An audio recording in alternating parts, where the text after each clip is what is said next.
ছাত্র জনতার গণ অভ্যুত্থানের পর অন্তর্বর্তীকালীন সরকার গঠনের শুরু থেকেই আন্তর্জাতিক সম্পর্ক উন্নয়ন নিয়ে বেশ আলোচনা চলছে, যেখানে গুরুত্ব পাচ্ছে ভারত ও যুক্তরাষ্ট্র।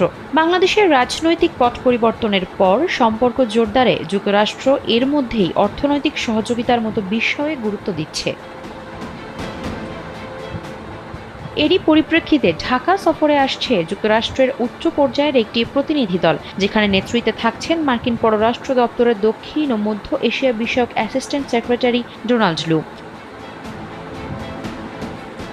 তবে সরাসরি ঢাকা আসছেন না লু, দিল্লি হয়ে ঢাকা আসবেন তিনি। সেখানে ওয়াশিংটন দিল্লি প্রতিরক্ষা বিষয়ক ইন্টারসেশনাল সংলাপে যৌথভাবে সভাপতিত্ব করবেন তিনি।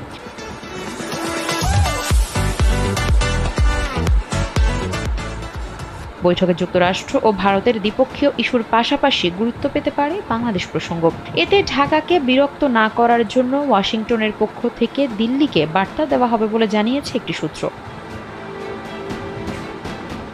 কূটনৈতিক সূত্রে জানা গেছে, ঢাকায় ৫ আগস্টের রাজনৈতিক পট পরিবর্তনের পর বাংলাদেশের সঙ্গে সম্পর্ক জোরদারে গুরুত্ব দিচ্ছে যুক্তরাষ্ট্র।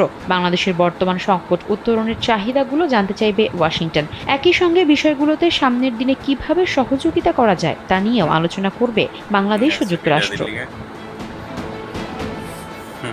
যুক্তরাষ্ট্রের একজন কূটনীতিক জানান, লু ছাড়াও এ দলে থাকছেন মার্কিন উন্নয়ন সংস্থা ইউএসএআইডির এশিয়া বিষয়ক ডেপুটি অ্যাসিস্ট্যান্ট অ্যাডমিনিস্ট্রেটর অঞ্জলি কর, যুক্তরাষ্ট্র রাজস্ব ও অর্থ দপ্তরের আন্তর্জাতিক অর্থায়ন বিষয়ক সহকারী আন্ডার সেক্রেটারি ব্রেন্ট নেইম্যান সহ কয়েকজন।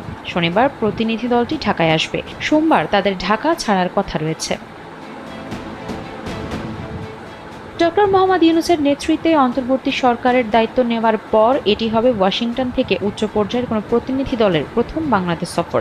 ঢাকায় রোববার সকালে বৈঠক করবেন তারা। এ প্রসঙ্গে একটি প্রতিবেদন প্রকাশ করেছে জাতীয় দৈনিক সমকাল।